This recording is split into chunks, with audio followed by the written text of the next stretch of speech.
As we know, that February is Black History Month, and this is part of our Black History Month celebration here at Staley this month. So just a little bit about Black History Month.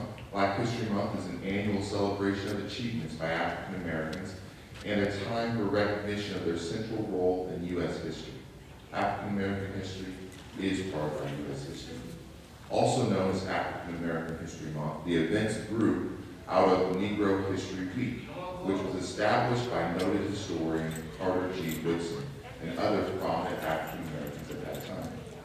The month of February was chosen to coincide with the birthdays of Abraham Lincoln and Frederick Douglass that were also during February. Since 1976, every U.S. president has officially designated the month of February as Black History Month. Other countries around the world, including Canada and the United Kingdom, also devote a month to celebrate Black history. As we now across the country, Black History Month inspires schools and communities nationwide to organize local celebrations, establish history clubs, and host performances and lectures, all recognizing and celebrating achievements by African Americans and African American culture. Today, we have a guest poet with us to do some spoken word and poetry for us today. Her name is Chámerri. She was here last year and did an amazing job. We had a ton of positive feedback from our students about how inspirational it was, and they really, really wanted her to be able to come back. We were fortunate enough to be able to have her back today. So with that, I am going to step off the stage and welcome Chámerri to the stage.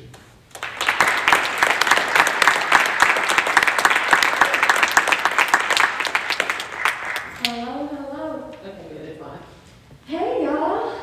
So first things first, thank you so much for having me back. You know, getting someone to listen to your poetry one time isn't a big deal, but getting them to have you come back a second time is a huge deal. So thank you guys so much. So last time I was here, I really talked about the fact that Black history isn't just Black history, it's all of our history. It's a history that all of our people have benefited from, right? So, feel free, you can talk back to me. I'm completely fine with that. So, feel free.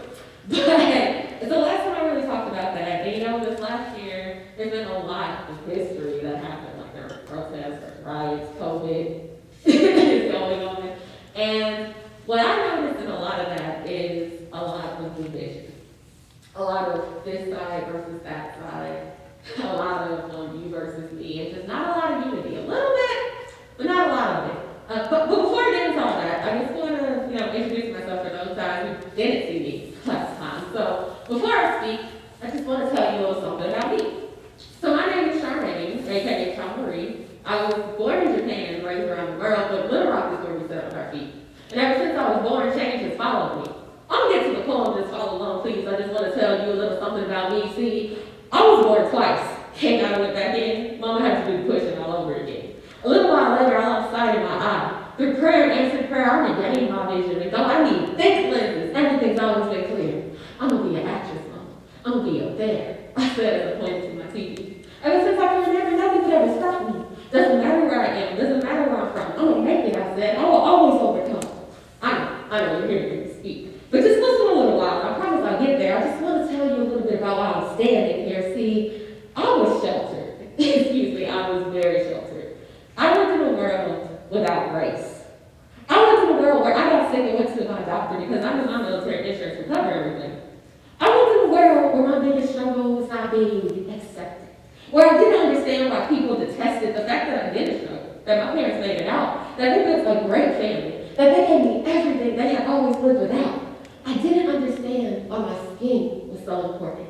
I didn't understand why my bright nose was so important. I didn't understand why my TV didn't like me. How come the world is so harsh? How come people lie to me? Is it possible that we purposely hurt each other?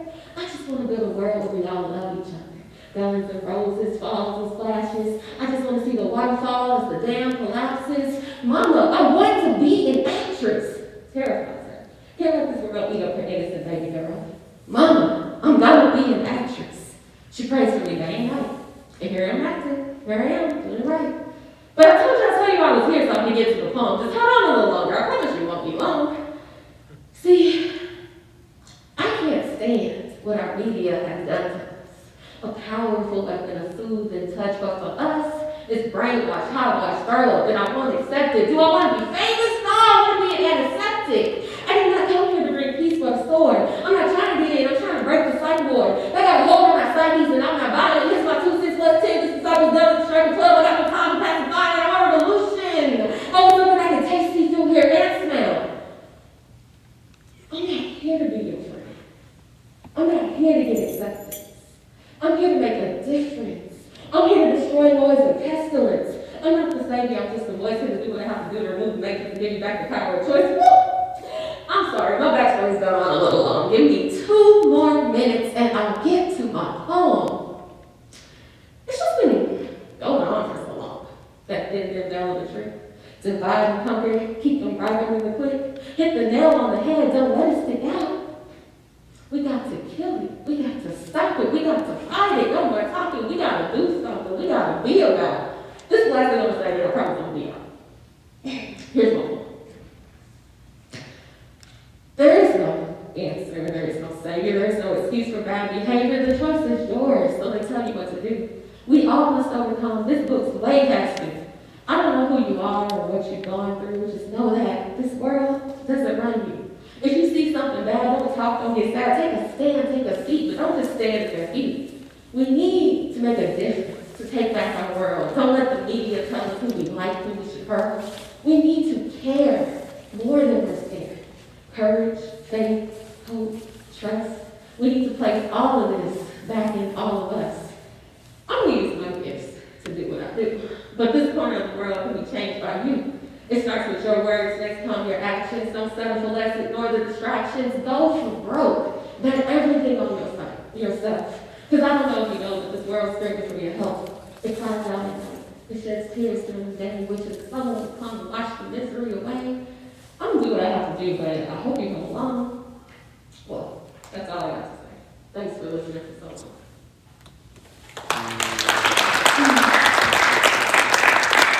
And I think that division is probably the word of 2020 and even going into 2021, right? It's just like, I know that there's something that I need to do, and I think about that all the time, but sometimes it feels like this huge daunting task, and I just find myself laying around thinking, what exactly can I do to make an impact? Like, I was afforded to powder and weld. And then on top of that, I don't even quite fit into pop culture, like a little weirdo. So I look, and I wonder, what exactly is it that I can do? And I look in the mirror, and what do I see? 2 sides that are torn against me. I got right on one hand, wrong on the other. Friend against friend, brother with brother. Cussing myself out, trying to figure this out, trying to look deep within, past opposite skin, to see what I can do with all this built up sin. Hate engulfs me, my love fights my battles. Evil focus all, watches as I fall, my love sits there and lets me know I'll be there to catch me and pull me back on the saddle. Now, hate and love have a fine line, those things to be crossed all the time. It seems like you either hate love or you love to hate. Or maybe you hate love so you love to hate. Whatever it is, it's how the bonds to dissipate. Bonds that shouldn't be broken. Bonds DNA made. But while it's spilling the blood, it causes it to rotate. It causes hate murder, it causes society to drip in. All because the one little unforgiveness sin. Someone wrong, the love shouldn't be that thin. Shouldn't nothing get to that vein, do the thing. Your skin, the vein that flows through the family lines. The vein that wraps around and keeps you tied. But before you know it, the hate of love will win. So, are you in or are you in? Because I've already enlisted you. When you came out the womb, your choice was made for you. The real question is, can you withstand the heat? The constant pumping blood rushing through your feet? Because your family's gone, ain't nobody there for you. If you die, you die. Ain't no coming back for you. Back to reality. Looking at those faces I see. 2 sides of me, tearing my life to pieces. Analyze the spirit, studying by the thesis. Do I hate love or do I love to hate? Which side of my face decides the step I take? 2 heads, 1 mind, about trustfully running me. 2 eyes, still blind, can't see what's in front of me. 2 ears, 1 sound, who's this right beside me? 2 hands, 2 touch, who's to stand with me? 1 heart, 2 lips, 1 of the ones who love me. And that's when I realized all I need is family.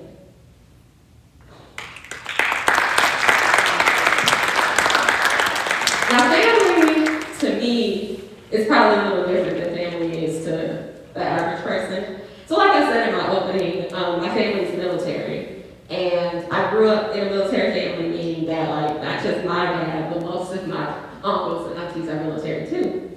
So what that means is that we're spread across the world. So like I didn't have those Sunday dinners with grandma, and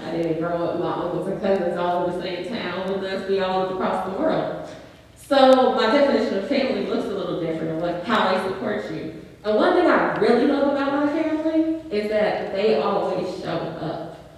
Like right now, I can call any of them and be like, hey, I'm gonna play, and I'm gonna play the tree in the background. And they would be there, front row, making sure that they were there to support me. Or I could call my uncle right now and be like, hey, I blew a tire, I don't have enough money. He would fix it and give me extra tires, no question asked. My family shows up for me and they fight for me. And that is why, to me, no matter where I am, no matter if I live in a town where I don't know anybody, my family isn't just blood. My family is who shows up and who fights for me. And I think that that's kind of why in our world right now we have this problem with division and everything. I think we're all so busy fighting our own battles that we never stop and look to our left and look to our right and see that there's other people who are also fighting their own battles. We're so focused on what we're going through that we don't think about what anybody else goes through, which is why we perpetuate these systems that were here before any of us ever were. And I think that it makes me a little sad sometimes because I just wonder, where are we going if we can't just stop and look at each other? And I look deep into the eyes of faith. I see all the things I do and don't hate, and though I negate, I resuscitate, and I can't escape. I can't escape who I was, who I am, who I will be. The skin that I'm in will forever define me as a being, a little more, a little less, a little compressed, a little bit less than human.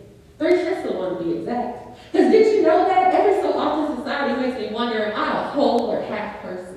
The skin that I'm in sometimes feels like a burden, a person choking me as it chains me to a wall. I'm black and I'm proud I scream through the slitted stone of my development. It's a testament to the dreams my brain used to dream, of being able to see and sing above everything. At 6 feet tall, you think you could change the world, but within her stood a downtrodden black girl.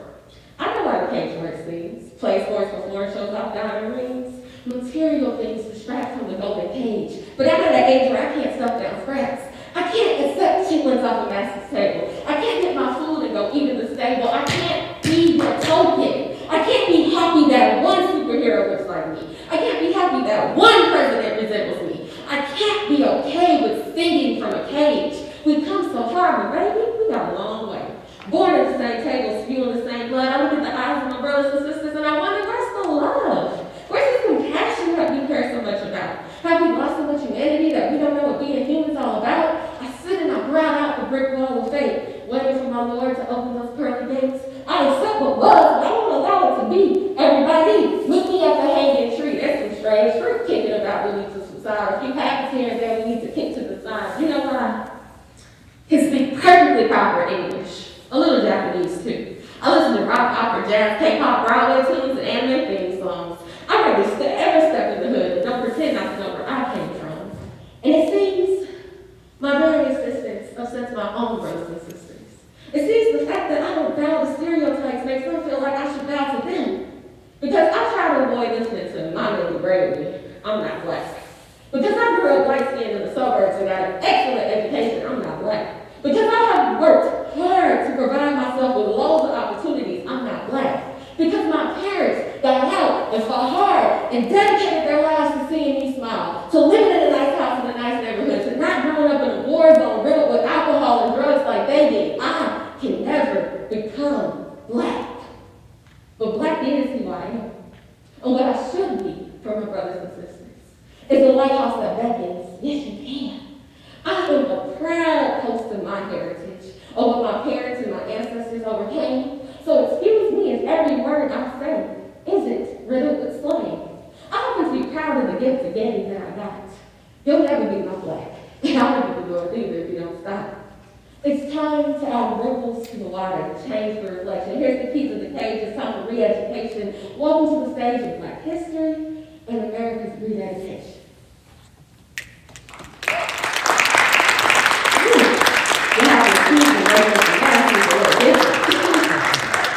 But I think that's exactly what we're in need of in our country, is a little re-education. And I think that's why we don't stop and look at each other. Because we've already been pre-programmed. We think we know everything. You look at me and you see my clothes, you see how I talk, you see how I look, and you decided you know who I am. And I think that's why we don't stop to fight for each other. When it could be as simple as just talking to me. You could just ask me, what's my life like? And so this next one is more of a poem, a prose piece instead of poetry. So I like to read my proses because they're written extremely intentionally. So I want to make sure I don't change any words on them. Slam poetry is like a living thing. It changes a little bit depending on the mood and how I'm feeling and the people in the audience. But prose, I like it to stay stagnant. So go with me now. I'm going to read this to you. It is a little long. So I need you to lean in, pay attention, and see if you can hear what I'm saying. So if you're ready, say, I'm ready. Thank you. Okay. I don't think it's possible to explain what I mean. How do you explain something like that? I mean, like, how do you describe what it's like to be black? Well, not just black, but a double minority. How do you explain what it's like to have zero control of your life and have to live it? It's crazy. I feel like you asked me an impossible question, but I'll try. To be black. Just imagine for a second that you're hungry.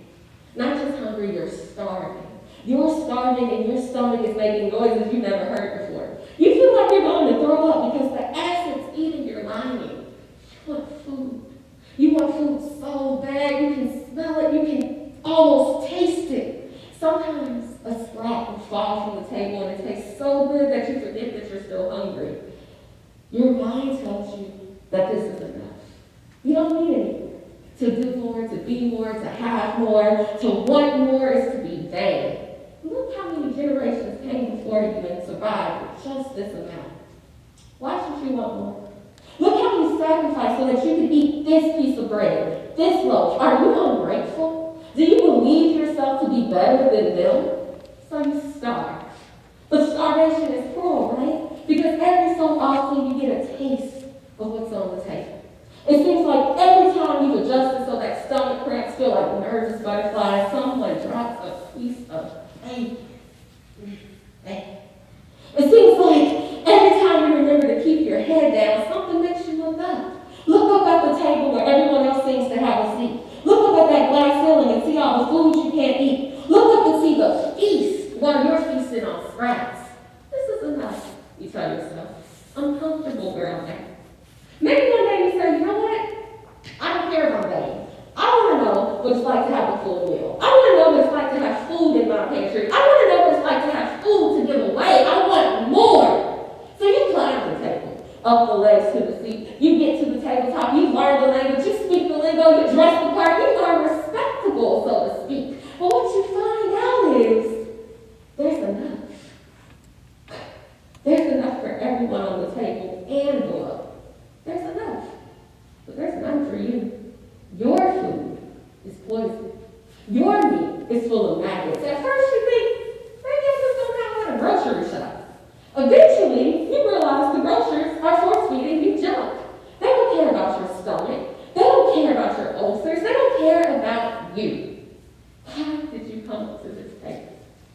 You try to bring others up. Some reject you. Some tell you that they made it off scratch for so long, why would they try for more? You try to take food down to the ground. The FDA comes. They tell you some junk about how you can't transfer food over tabletop. So you say, fine, I'll learn the farming techniques. I'll bring them back down to the ground. I'll grow the food so that others can experience what more tastes like. It thrives. People can't believe the flavors. You mean there's more to eating than dirt? You mean I can be satisfied and that's not just okay? You mean there's more? Let's build our own table. Your friends and family say. They start to get the labs together. They start to spread the knowledge of farming. Grocers and cooks and bakers are everywhere on the ground now. The people from the tabletop suddenly seem to remember there's people on the ground. They start criticizing their farming techniques. Then some feel like it's their duty to come provide better food. We got this, the ground dwellers say. We like our way. Oh, they just don't know better, say the tabletoppers. The tabletoppers come in and ran over the ground dwellers' crops late one night. Some have good intentions. They really feel like they can teach the ground dwellers to be better. This was the first time they were made aware of them, and they really wanted to help. They just don't get respect. They don't take the time to understand all the hard work these ground dwellers have put into building their communities. They just try to come be consultants. We don't remember asking for your help, thank you. Others see prime real estate. Chop it up, throw them out, a new restaurant in a foreign land. It's exotic, tabletoppers will love it. Why did I ever find the table? Should I have just starved? Should I have fought to give my people a full meal? Was it haughty of me to taste what everyone else got to taste? Should I have just been content? Should I have tried to change the status quo? Should I have tried to educate and help my people grow? Should I have thrived when I had climbed? Should I have altered my identity? Should I have just stayed hungry, thirsty, starving? Was it right to try to build something? That's being a Black woman in a nutshell.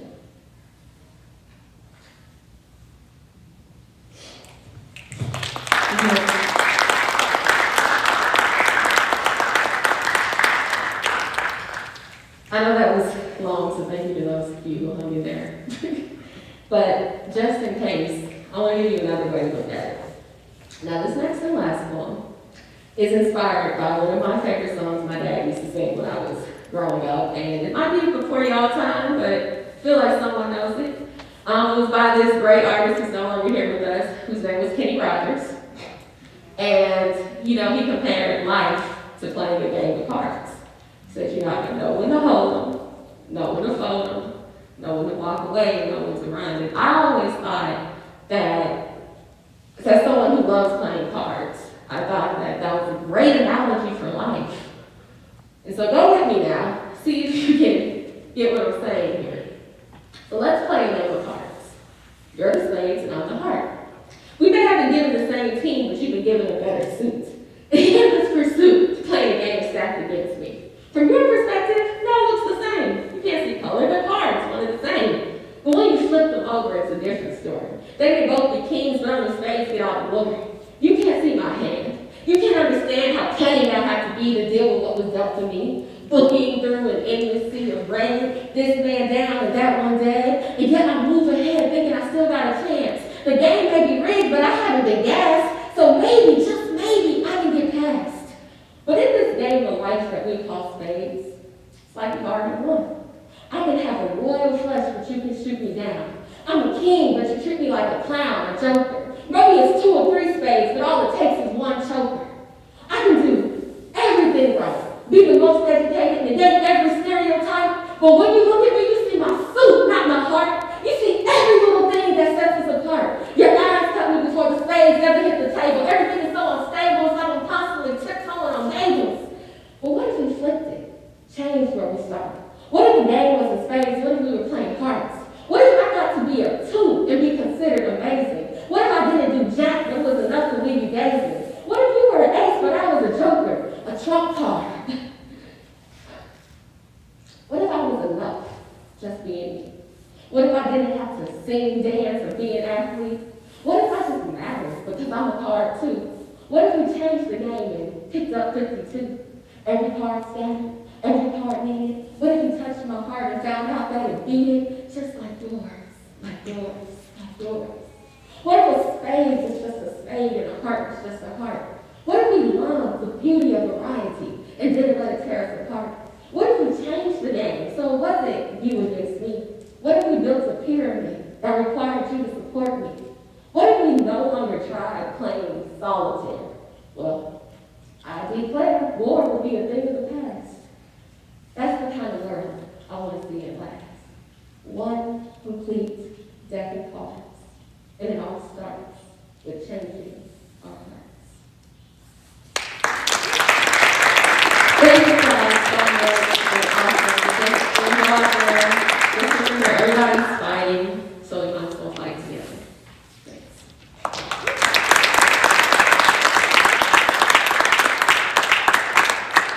I just want to say thank you again. That was an amazing message. You're an unbelievably talented artist.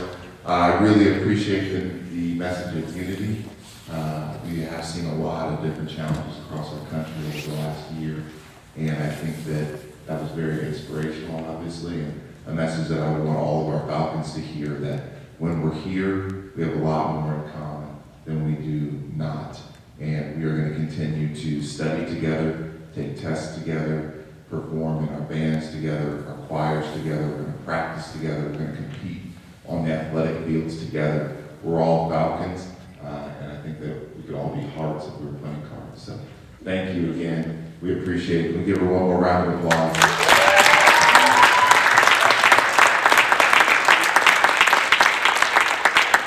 We are headed back to our third block class now, so you guys are going back to third block. Have a great afternoon.